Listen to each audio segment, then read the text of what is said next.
Viva Palestina, Palestina libre. Viva Palestina, Palestina libre. Libre, libre, libre Palestina. Libre, libre.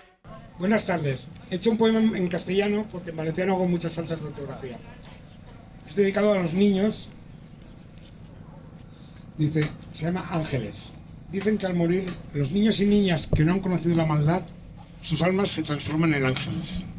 Yo me pregunto si también serán ángeles los que mueren a causa de la maldad ajena que no les permite vivir, porque ellos no saben por el que acaba su vida.